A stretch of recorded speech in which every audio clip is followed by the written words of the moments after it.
नमस्कार, हमारे चैनल में आपका स्वागत है। मैं हूं रामचंद्र मौर्य। साथियों, जैसे जैसे अंबेडकरवाद का विकास हो रहा है, जैसे जैसे बहुजन समाज में चेतना आ रही है, वैसे वैसे बौद्ध धर्म के प्रति लोगों में प्रेम, सद्भाव और बौद्ध धर्म अपनाने की प्रक्रिया आगे बढ़ रही है। एक समय ऐसा था कि बौद्ध धर्म का तहस नहस कर दिया था ब्राह्मणवादी शक्तियों ने, लेकिन हम शुक्रिया अदा करेंगे डॉक्टर भीमराव अंबेडकर का, जिन्होंने फिर से बौद्ध धर्म को, बौद्ध दर्शन को पुनर्स्थापित करने का कार्य किया था। 14 अक्टूबर 1956 में उन्होंने स्वयं धम्म दीक्षा लिया और 5 लाख अनुयायियों को भी धम्म दीक्षा दिलाई थी। न सिर्फ व्यवहारिक रूप से उन्होंने बौद्ध धर्म को अपनाया, बल्कि बौद्ध धर्म के बारे में और हिंदू व्यवस्था, मनुस्मृति के बारे में और हिंदुओं के जितने धर्म ग्रंथ हैं और शूद्र बनाने की जो परंपरा थी ब्राह्मणों में, उसका भी उन्होंने रहस्योद्घाटन किया और अच्छी तरह से ब्राह्मणवाद का डीएनए टेस्ट किया, या यूं कहें कि ब्राह्मणवाद का ऑपरेशन किया। डॉक्टर तो थे पीएचडी वाले, लेकिन उन्होंने एमबीबीएस डॉक्टर और सर्जन से भी बड़ी भूमिका निभाई। इस सामाजिक व्यवस्था, ब्राह्मणवादी अस्पृश्यता, ब्राह्मणवादी छुआछूत का चीड़फाड़ उन्होंने बिल्कुल ऑपरेशन के मूड में किया, एक सुप्रसिद्ध डॉक्टर होते हुए, पीएचडी होते हुए। तो डॉक्टर भीमराव अंबेडकर ने जब 14 अक्टूबर 1956 को खुद ग्रहण किया बौद्ध धर्म और हिंदू धर्म का परित्याग किया, तो उनसे बहुत प्रेरणा मिली लोगों को, और उनके साथ ही 5 लाख लोगों ने बौद्ध धर्म ग्रहण किया था। उसके बाद लगभग 66, 65, 66 साल बीत चुके हैं।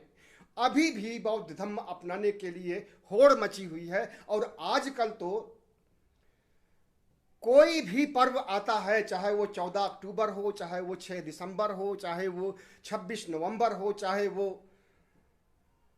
विजयदशमी का पर्व हो, चाहे वो दीपदान उत्सव हो, हर पर्वों पर धम्म दीक्षा ली जाती है। नागपुर में भी, और नागपुर के अलावा सभी बड़े शहरों में या सभी शहरों में दीक्षा ली जाती है। यानी हिंदू धर्म को अस्वीकार करके बड़े पैमाने पर लोग, खास करके ओबीसी, एससी, एसटी और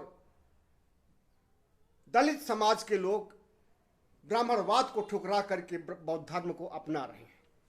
पहले मूल निवासी यानी बहुजन समाज के लोग बौद्ध ही थे, बौद्ध संस्कृति थी, श्रमण संस्कृति थी। लेकिन मौर्य काल में इस संस्कृति को नष्ट करने की कोशिश की गई, और 185 ईसा पूर्व में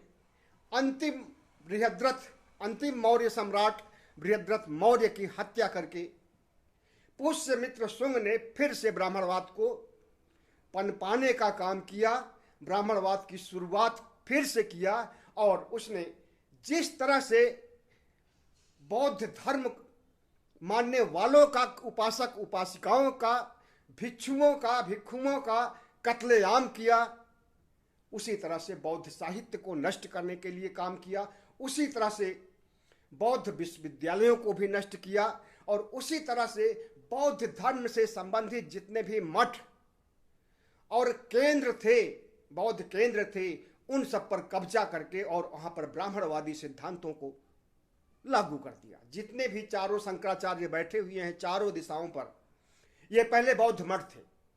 जितनी भी इनकी बड़ी मंदिरें हैं, आज भी वहां पर आप देखिए तो बुद्ध की मूर्तियों को कहीं विष्णु की मूर्ति बनाया गया है, कहीं सूर्य की मूर्ति बनाया गया। मतलब कि इन्होंने न सिर्फ चोरी किया बल्कि डकैती भी किया। चोरी इसलिए कि जितनी भी बौद्ध मूर्तियां थी इन्होंने अपना लिया, और उन्हें पीला कपड़ा, लाल कपड़ा, गेरुआ कपड़ा और चंदन रोली लगा करके हिंदू मूर्तियां बनाया, हिंदू धर्म से संबंधित मूर्तियां बनाया। इन्होंने किसी मूर्तिकार को आदेश नहीं दिया कि तुम मूर्ति बनाओ, बल्कि बौद्धकालीन मूर्तियों को ही अपना लिया। और सारी बड़ी मंदिरों में आप देख सकते हैं इन मूर्तियों को। बालाजी में आप जाइए, वहां पर क्या है, तथागत बुद्ध की मूर्ति को विष्णु की मूर्ति बना करके पूजा की जाती है। आप उसका आर्कोलॉजिकल टेस्ट करवाइए, 100% वह तथागत बुद्ध की मूर्ति है, जिसे ये विष्णु की मूर्ति या बालाजी की मूर्ति कहा करते हैं। सिर्फ वहीं पर नहीं, पुरी में और जितने भी इनके धाम हैं, हर जगह पर बौद्ध केंद्र थे और उन्हें हड़प करके बौद्ध संस्कृति को नष्ट करके इन्होंने हिंदू संस्कृति का विकास किया और ब्राह्मणवाद का विकास किया। आज जब इन्हें लग रहा है कि अंबेडकरवाद बहुत तेजी से बढ़ रहा है, दलितों में, पिछड़ों में चेतना आ रही है, तो इन्होंने फिर से वही पुष्यमित्र शुंग को पैदा कर दिया है।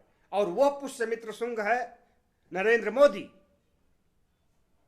कत्लेआम तो किसी बृहद्रथ मौर्य का नहीं किया, लेकिन इसने भी कत्लेआम एक तरह से किया ही है, बौद्ध धर्म का कत्लेआम किया है। अपने को जब विदेश जाता है तो कहता है कि हम बुद्ध की धरती से आए हैं, और जब इस देश में रहता है तो कभी राम मंदिर निर्माण के लिए नींव की पूजा करता है, कभी काशी कॉरिडोर में मूर्तियों की को स्थापित करता है और उसमें प्राण प्रतिष्ठा डालता है। कभी वह उज्जैन के महाकाल मंदिर पहुंच जाता है और वहां पर करोड़ों लाखों रुपए खर्च करने की बात करता है, मंदिर का पुनरुद्धार करने, मंदिर का विकास करने, मंदिर का जीर्णोद्धार करने। जितने भी मुख्य मंदिर और मुख्य धाम जिसे ये कहते हैं सबका विकास करने की बात हो रही है और काम भी शुरू हो गया है। चाहे वो बद्रीनाथ हो, चाहे वो केदारनाथ हो, चाहे वो उज्जैन का महाकाल मंदिर हो, चाहे वो काशी का कॉरिडोर हो, चाहे वो अयोध्या का राम मंदिर हो, हर जगह इन्होंने काम लगाया है। और इसी वजह से हमारी अर्थव्यवस्था भी डावाडोल होकर के रसातल में चली गई। तो एक और पुष्यमित्र शुंग नरेंद्र मोदी ब्राह्मणवाद के ढहते हुए किले को देख नहीं पा रहा है, क्योंकि जिस तरह से बौद्ध धर्म का फिर से पुनरुत्थान हो रहा है, बाबा साहब भीमराव अंबेडकर ने जो परंपरा शुरू की थी, वह परंपरा जंगल में आग की तरह बढ़ रही है। और हर ओबीसी, एससी, एसटी और बहुजन समाज का व्यक्ति बौद्ध धर्म बनने के लिए इच्छुक है। कई लोग बन चुके हैं, कई लोग बन रहे हैं, कई लोग बनने वाले हैं। तो ऐसे में नरेंद्र मोदी को लग रहा है, राष्ट्रीय स्वयंसेवक संघ और मोहन भागवत को लग रहा है कि अब तो ब्राह्मणवाद का किला ढह रहा है, इसलिए ब्राह्मणवाद में कुछ तब्दीली लाई जाए, कुछ लचीलापन अपनाया जाए। इसीलिए आरएसएस प्रमुख मोहन भागवत का कहना है कि अस्पृश्यता और छुआछूत और जाति व्यवस्था और वर्ण व्यवस्था बीते युग की बातें हो गई है, इसे अब भूल जाना चाहिए। जिस अस्पृश्यता, छुआछूत और षड्यंत्र को हिंदू धर्म माना जाता था और हिंदू धर्म का आधार माना जाता था, जिस मनुस्मृति को आज भी हिंदू धर्म का सबसे बड़ा ग्रंथ माना जाता है, उस मनुस्मृति में क्या भरा हुआ है? यही तो है अस्पृश्यता, छुआछूत, महिलाओं को दोयम दर्जे का इंसान समझना, शूद्रों को दोयम दर्जे का इंसान समझना और इन्हें नीच समझना, इन्हें जातियों में, उपजातियों में बांट करके इनके ऊपर शासन करना, यही सब तो लिखा हुआ है मनुस्मृति में। तो मोहन भागवत जब कह रहे हैं कि जाति और वर्ण व्यवस्था की कोई जरूरत नहीं है, अब ये बीते युगों की चीजें हो गई हैं, तो क्यों नहीं मनुस्मृति को जला देते? एक बार बाबा साहब अंबेडकर ने जलाया था और दूसरी बार नरेंद्र मोदी और अमित शाह और मोहन भागवत जलाएं तो कितना अच्छा होगा। लेकिन नहीं जलाएंगे। ये लचीलापन इसलिए ला रहे हैं क्योंकि अंबेडकरवाद तेजी से आगे बढ़ रहा है और अंबेडकरवाद जो बढ़ रहा है तो वो सारे लोगों को बौद्ध धर्म बनाने की दिशा में आगे बढ़ रहा है और लोग बन भी रहे हैं, लोग प्रभावित भी हो रहे हैं। सोशल मीडिया जब से आया है तब से अंधविश्वास, पाखंड का नाश होने लगा है और हमें लगता है कि अगले 10-15 सालों में ओबीसी, एससी, एसटी में रंच मात्र ही या नाम मात्र ही अंधविश्वासी, पाखंडी और मनुवादी व्यवस्था को मानने वाले लोग बचेंगे। और जब इनकी संख्या, बुद्धिस्टों की संख्या हिंदुओं के बराबर हो जाएगी, तब फिर इस देश में न तो इनका शासन रहेगा, न इनका ब्राह्मणवाद रहेगा, न इनका मनुवाद चलेगा। और इसकी इन्हें भनक लग गई है, इसकी आहट इन्हें मिल गई है। इसलिए नरेंद्र मोदी ब्राह्मणवाद की धार को और पैना करने पर लगे हैं। और आरएसएस प्रमुख मोहन भागवत ब्राह्मण धर्म की बुराइयों को दूर करने और अस्पृश्यता, छुआछूत और जातिवाद से किनारा करने की बात कर रहे हैं। लेकिन हमें मालूम होना चाहिए कि जो बौद्ध धर्म अखंड भारत का एक हिस्सा था, अखंड भारत में पूरे अफगानिस्तान से लेकर के श्रीलंका तक, भूटान, म्यांमार, नेपाल तक, यहां तक भारत का एक अखंड शासन था, अखंड भारत था, अखंड राष्ट्र था। बौद्ध धर्म फैला हुआ था और उस बौद्ध धर्म को बौना बनाने के लिए, उस बौद्ध धर्म को नष्ट करने के लिए पुष्यमित्र शुंग ने जो अभियान चलाया था, उसे भुलाया नहीं जा सकता। इतिहास के पन्नों में दर्ज है। सांची के स्तूप पर आज भी जाकर के देखिए आप, तो पुष्यमित्र शुंग का हमला आपको दिखाई देगा। वहां पर मूर्तियां विखंडित हैं। सिर्फ सांची के स्तूप की हम बात नहीं कर रहे हैं, बल्कि उपेंद्र सिंह ने अभी एक किताब लिखी है कुछ समय पहले, जिसमें उन्होंने माना है कि सांची के स्तूप पर पुष्यमित्र शुंग ने हमला किया था। और पुरातात्विक साक्ष्यों के साथ इन्होंने इस किताब में अपनी बात को रखी है। बोध गया टेम्पल मैनेजमेंट पर आज भी ब्राह्मणवादियों का अधिकार है। और बोध गया में जो मुख्य मंदिर है उसमें आज भी शिवालय ने क्या कहेंगे, शिवलिंग, आज भी शिवलिंग को रखा गया है। अब यह बताइए कि जहां पर तथागत बुद्ध हैं वहां पर शिवलिंग की क्या जरूरत है। और जो बौद्ध धर्म का केंद्र है, बौद्ध धर्म मैनेजमेंट टेम्पल कमेटी है, उसका प्रमुख, उसका अध्यक्ष, उसका सदस्य ब्राह्मणों की बनाने की क्या जरूरत है। लेकिन आज भी ब्राह्मणवाद वहां कब्जा किए हुए है। और उसी समय कब्जा किया था, पुष्यमित्र शुंग के समय में कब्जा किया था। तमाम बौद्ध केंद्रों को, बौद्ध मठों को तो समाप्त कर दिया कत्लेआम करके। लेकिन जो मुख्य, जैसे बोध गया जहां पर कि तथागत बुद्ध को ज्ञान की प्राप्ति हुई थी, वहां पर जो मंदिर बना हुआ है वहां पर इन्होंने कत्लेआम नहीं किया, बल्कि उसे हड़प लिया। और हड़पने के बाद आज भी उनका कब्जा बना हुआ है। और जितने भी हिंदू मंदिर हैं दक्षिण भारत में, उत्तर भारत में, आप उनकी खुदाई कीजिए तो निश्चित वहां पर बौद्ध अवशेष मिलेंगे। ये लोग हर मस्जिद के नीचे शिवालय और शिवलिंग ढूंढ रहे हैं, और हमें इनके मंदिरों के नीचे तथागत बुद्ध की मूर्तियां और बौद्ध अवशेष ढूंढने की जरूरत है। ये जैसा करेंगे वैसा, जैसा बोएंगे वैसा ही काटेंगे। अगर ये मुसलमानों के ऊपर अत्याचार करते हैं और मुसलमानों को अपना दुश्मन मानते हैं, मुसलमानों को विदेशी मानते हैं और उन्हें खदेड़ना चाहते हैं CAA NRC ला करके, तो हम इनको भी विदेशी मानते हैं। और ये लोग भी यहाँ के मूल निवासी नहीं है, यूरेशिया से चल करके आए हैं, जो रूस के पास में पड़ता है। वहां से चल करके ये भगोड़े यहाँ पर आए हैं और हमारी संस्कृति पर, हमारी धरोहर पर और हमारे अस्तित्व पर कब्जा कर लिया है। हम मूल निवासियों के लिए बहुत बड़े खतरा बन गए हैं। ये ब्राह्मणवादी लोग और सवर्णवादी लोग, सवर्ण भी वहीं से आए हैं। जितने भी ब्राह्मण, क्षत्रिय, वैश्य हैं, ये सब यूरेशिया की देन है। आपको अगर हमारी बात पर, हमारे वक्तव्य पर विश्वास नहीं है तो 2 जुलाई 2001 का टाइम्स ऑफ इंडिया देखिए।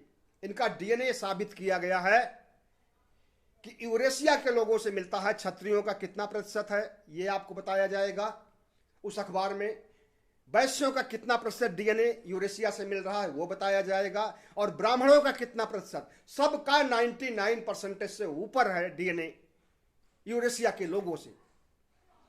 तो ये जो आप अत्याचार मुसलमानों के ऊपर कर रहे हैं, हमें लगता है कि इनके अंदर भी मुसलमानों से ज़्यादा खामियां हैं और मुसलमानों से ज़्यादा घटिया व्यवहार इनका मूल निवासियों के साथ रहा है। हम मूल निवासियों को इन्होंने जिस तरह से एक षड्यंत्र के तहत हमारे धर्म को छीन लिया, हमारी संपत्ति को छीन लिया, हमारी प्रॉपर्टी को छीन लिया और हमारे राजाओं को इन्होंने राक्षस कह करके उनका वध किया, उस इतिहास को हम भूल नहीं सकते।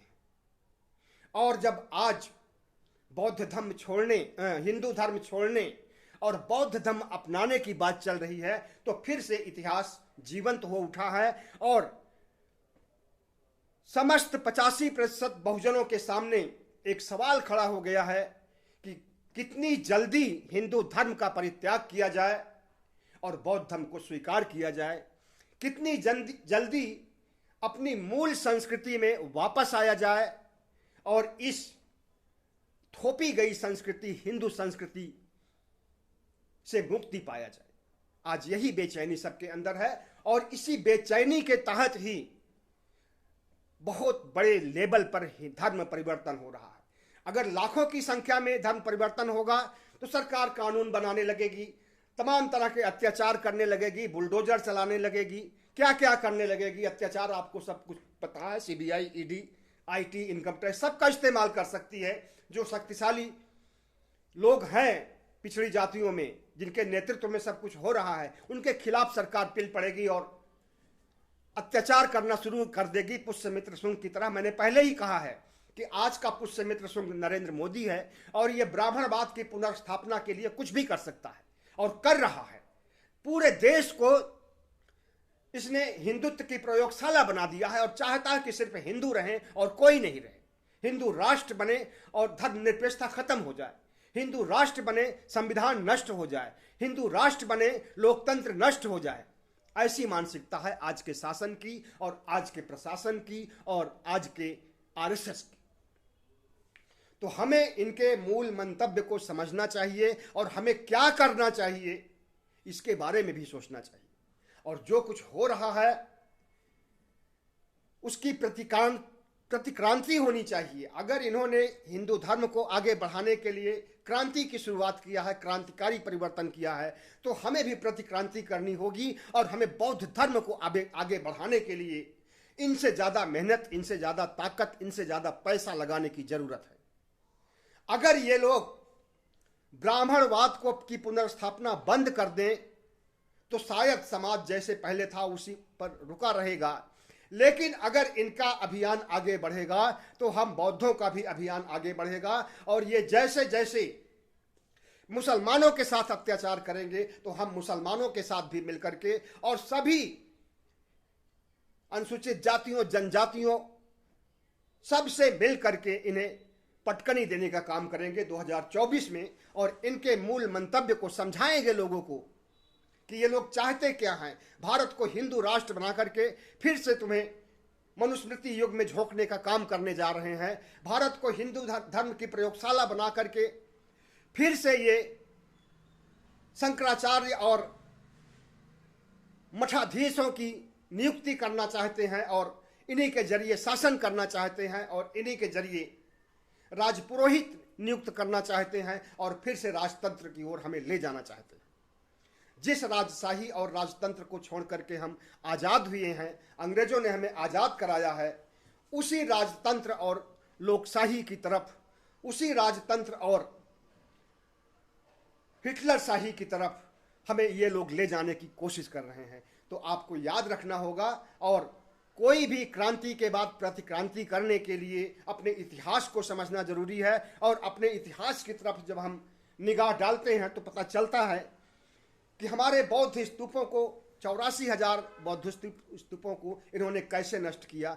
नालंदा विश्वविद्यालय, तक्षशिला विश्वविद्यालय, विक्रमशिला विश्वविद्यालय जो कि बौद्ध विश्वविद्यालय थे, इन्होंने कैसे नष्ट किया और किस तरह से इन्होंने बौद्ध मठों पर कब्जा कर लिया और किस तरह से इन्होंने उपासक उपासिकाओं और बौद्ध धर्म से संबंधित भिक्षुओं का कत्लेआम किया था। अगर आप इसकी वानगी देखना चाहते हैं तो तीसरी आज़ादी नामक एक फिल्म कुछ साल पहले रिलीज हुई है, उसे आप देखिए यूट्यूब पर।